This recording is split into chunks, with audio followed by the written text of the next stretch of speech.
Salut à toutes et à tous, c'est Stéphane avec son Teinte blanc de filet de flétan, dans sa chambre avec une lumière dégueulasse. Je vous remercie de me retrouver chez moi et donc chez vous. Dites, il y a un point qu'il va falloir qu'on règle ensemble parce qu'il y a des personnes sur cette chaîne qui souvent dans les commentaires viennent me voir et me disent « Mais Stéphane, t'avais pas sorti une vidéo sur J.K. Rowling il y a 1 an et demi ? Comment ça se fait qu'elle soit supprimée ?» Alors, première des choses, non. Moi, j'ai jamais sorti de vidéo sur ce sujet-là. Deuxièmement, en fait, je pense que vous êtes un peu fou et folle, là. Vous réinventez la réalité comme ça vous arrange pour me nuire. Et puis, dernière chose, excusez-moi, mais quand vous agissez comme ça, vous vous rendez compte de la pression que vous me mettez, en fait ? À me fliquer comme ça sur mes vidéos, à me dire « Oui, nanana, il avait fait une vidéo là-dessus. » Enfin, vous vous rendez compte la pression que vous pouvez mettre sur un homme ? Ça fait bizarre, hein ? Il s'est passé un truc bizarre, là. Là, vous vous êtes senti mal à l'aise pendant un temps, et c'est plutôt normal. Ce qui s'est passé, c'est exactement le sujet de la vidéo. On m'a fait des remarques, là, récemment, sur le fait qu'il y avait des vidéos qui avaient disparu, que j'avais moi-même supprimées. J'en étais exprimé une fois dans une vidéo éphémère, mais je le referai si un jour ça nécessite plus d'explications pour certaines et certains. Et donc, je me suis posé dans une position assez particulière. Ce que j'ai fait, c'est que ça vous a probablement mis mal à l'aise, parce que les personnes qui me suivent depuis longtemps savent évidemment qu'il y a eu des vidéos sur ces sujets-là, et que je les ai retirées. Et les personnes qui me suivent depuis pas trop longtemps, qui n'ont pas vu passer ces vidéos-là, qui ont un bon rapport de confiance avec moi, se sont probablement dit au début de cette vidéo, bon bah, s'il dit qu'il n'y a pas eu de vidéo là, c'est sûrement des gens qui veulent lui causer du tort. Ok ? Et ce qui s'est passé, et on va en parler dans quelques instants, est assez pervers, est assez malin. Parce que là, vous êtes rentrés dans un univers que certaines et certains ne connaissent pas encore, et bienvenue. Bienvenue dans un monde où vous n'aurez jamais raison. Bienvenue dans un monde où vous serez éternellement soumise à une personne, un sacré pervers. Bienvenue dans la relation la plus dysfonctionnelle qui puisse exister. Aujourd'hui, on va parler du Darvo. Alors, je vais encore me faire engueuler si jamais je prends des extraits vidéo des autres machins, là, coach en séduction, qui utilisent ce genre de technique. Donc, ce que je vous propose, c'est, pour illustrer ce que c'est que le Darvo, de prendre l'exemple d'un pervers parmi d'autres, qui a pas beaucoup d'amour-propre, qui a un teint blanc de flétran, je sais pas quoi, là, et qui vit dans une chambre avec une lumière dégueulasse. Voilà, donc lui, il va pas s'offusquer si jamais on prend son exemple. Allez, présentation du Darvo. Dites, il y a un point qu'il va falloir qu'on règle ensemble. Donc voilà, donc premièrement, donc là c'est une sorte de Darvo amélioré, je nous implique. C'est-à-dire que je prétends que c'est pour notre bien-être, c'est pour notre relation à nous, d'accord ? Il y a un point qu'il faut qu'on aborde ensemble. Donc je me place dans la position de la personne qui va vouloir sauver notre relation. Parce qu'il y a des personnes sur cette chaîne qui souvent dans les commentaires viennent me voir et me disent « Mais Stéphane, t'avais pas sorti une vidéo sur J.K. Rowling il y a 1 an et demi ?» Donc voilà, donc ça c'est la présentation des faits. Des faits tels que vous me les avez présentés. Et c'est les faits réels, hein, d'accord ? Mais je vais prétendre que c'est vous qui les avez présentés de cette façon-là. Comment commence le Darvo ? Comme ça. Comment ça se fait qu'elle soit supprimée ? Alors, première des choses, non. Moi, j'ai jamais sorti de vidéo sur ce sujet-là. C'est le D. Le D, c'est deny. Renier. Il s'est passé quelque chose. Vous l'avez vu, les personnes qui suivent ma chaîne ont bien vu à quel point j'ai pu parler pendant longtemps des questions trans. Pendant longtemps. Et première des choses, je le nie. Ça, c'est le D. Deuxièmement, en fait, je pense que vous êtes un peu fou et folle, là. Ah, attaque. J'ai renié et je vous attaque. Vous dites que j'ai sorti des vidéos sur la transidentité ? Moi, ça m'arrange pas, hein. Ça m'arrange pas, cette réalité.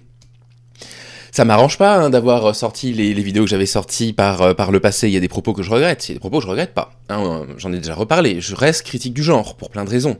Je pense toujours que c'est extrêmement important de lutter contre les stéréotypes de genre, de lutter contre. Et il y a un grand écart qui est très difficile à faire entre lutter contre les stéréotypes de genre et d'un autre côté avoir des ados qui sont mal dans leur peau et qui ont besoin d'empathie et d'amour pour aller mieux, quoi. Et donc qui sont absolument pas des ennemis, il faut pas s'en faire des ennemis. Et je pense que c'était l'un des effets négatifs de mes vidéos. Donc, bah voilà, je suis mal à l'aise. Donc je nie le fait que c'est existé et je vous attaque. Vous dites que j'ai sorti des vidéos sur la transidentité ? Attendez, vous serez pas un peu fou, vous serez pas un peu folle ? Vous serez pas un peu hystérique par hasard ? Vous réinventez la réalité comme ça vous arrange. Vous réinventez la réalité comme ça vous arrange. Ok ? Je vous attaque. Vous êtes en train de renverser la réalité, là. Pour me nuire. Et pour me nuire, je commence à rentrer dans le RVO. J'en parle dans un instant. Et, dernière chose, excusez-moi, mais quand vous agissez comme ça, vous vous rendez compte de la pression que vous me mettez ? Quand vous agissez comme ça, vous me mettez la pression. Reverse victim offender. renverser la situation de victime et renverser la situation de l'agresseur. C'est vous que je fais passer pour les agresseurs. Vous vous rendez compte? Vous vous rendez compte de ce que vous dites? Hein? Quand vous me fliquez comme ça, donc là, vous êtes responsable, hein? C'est vous les coupables. Quand vous me fliquez comme ça, vous vous rendez compte de la pression que vous me mettez? C'est l'un des trucs les plus pervers qui existent. Hein. Si quelqu'un vous fait rentrer dans une discussion comme celle-là, fuyez, fuyez, fuyez, fuyez, c'est l'un des pires red flags qui puisse exister. Voilà ici, en image, une illustration du Darvo, D pour deny, donc renier le fait que vous auriez pu, que quelque chose se soit produit, ça c'est du gaslighting pur, d'accord, hein, détournement cognitif. On attaque la cible, ok, en les rendant responsables de tout, on renverse les rôles de victime et d'oppresseur, d'offender, on se fait passer pour la victime dans la situation, et on prétend que c'est l'autre qui, en réalité, est en train de nous agresser. Hein, vous avez un autre exemple ici. Je vais vous donner un exemple, parce que là, avec ce que je viens de vous faire par rapport à la vidéo, ça vous paraît un petit peu stupide. Mais imaginez, vous rencontrez un homme, et vous le rencontrez par l'intermédiaire d'un site de rencontre, et puis bah, ça se passe bien. Vous commencez une relation, elle est plutôt agréable, aucun red flag à l'horizon, et puis au bout de 4 mois, complètement par hasard, votre conjoint part aux toilettes, il oublie son téléphone, et vous voyez qu'il y a une notification qui apparaît sur son téléphone d'un message qu'il a reçu sur un site de rencontre. Donc évidemment, bah, ça va créer chez vous une profonde insécurité, vous allez vous dire, mais qu'est-ce qui se passe? Je comprends pas, ça fait 4 mois qu'on est ensemble, il semblait qu'on avait dit que bah, c'était plutôt sérieux, comment ça se fait qu'il reçoit des notifications sur son téléphone? Et vous lui en parlez. Et là, c'est la catastrophe. Donc premièrement, il nie.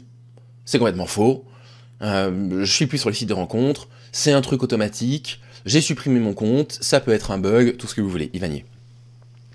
Deuxièmement, il va vous attaquer. Il va vous dire, mais attends, mais tu serais pas un peu parano là? Évidemment qu'on est ensemble, c'est de la paranoïa. Et ensuite, il va renverser la situation en disant, là franchement, tu as trahi ma confiance. Là, tu viens de trahir ma confiance, quoi. Je veux dire, t'es en train de regarder mon téléphone, dans quelle situation tu me positionnes? Là, je me sens mal. Là, je me dis, la fille en qui j'ai confiance, la fille que j'aime, est en train de douter de moi. Est-ce que tu te rends compte de ce que tu es en train de me faire? C'est très pervers, parce qu'on peut pas s'en sortir de ça. Parce que dans ces cas-là, vont s'ajouter à ces techniques de manipulation terribles, là, le Darvo, d'autres techniques de manipulation où ils vont feindre la colère, en disant, mais tu te rends compte, oh là là, là ça va pas, je sais pas quoi faire, et en vous plongeant dans une situation profonde d'insécurité, ils vont vous pousser à vous excuser. C'est vous qui allez vous excuser. C'est terrible, hein. Alors, quand on n'a jamais connu cette situation-là, on se dit, bah non, quand même, c'est très gros, mais je vous assure que ça marche. C'est une technique extrêmement perverse. C'est une petite vidéo aujourd'hui, hein. Je voulais pas vous dire plus de choses que ça, mais vous savez que j'ai une catégorie là, de vidéos qui s'appelle Incel, manipulation, et on va la rajouter dedans, et on va se faire une sorte de grand textbook de la façon dont les agresseurs agissent avec leurs victimes. Parce que celle-là, c'est une des pires violences, à mon sens, c'est une violence psychologique, qui tend à faire douter la personne de la réalité. Et ça fait partie des choses que mon ami a subi récemment, qui faisait que, bah, en fait, tant qu'elle n'en a pas eu trop, tant qu'il n'y a pas eu malheureusement les agressions sexuelles, elle défendait ce type-là, en disant mais non, mais c'est pas tout à fait ça qui s'est passé, en fait, il a eu raison de se fâcher, etc. C'est terrible. Donc voilà, toute petite vidéo aujourd'hui. Je fais un petit live là, ce samedi 25 mars à 10h. Tout petit, une petite heure. Vous m'avez recommandé des vidéos de l'Observateur, pas de problème. J'en ai vu une, effectivement, c'est aussi catastrophique que ce que vous me dites. On va juste faire en live pour le plaisir d'être en lien les uns avec les autres et de se prendre un petit café ensemble là. Donc voilà, on se fait un tout petit live à 10h, mais il y aura le gros live demain, un dimanche de 13h à 15h. Twitch.tv/lefouallier, vous n'hésitez pas, vous êtes les bienvenus. Et bah, en attendant, je vous dis à tout à l'heure pour les personnes qui seront en live, à demain pour celles qui seront en live demain, et à une prochaine fois pour la prochaine vidéo. Salut.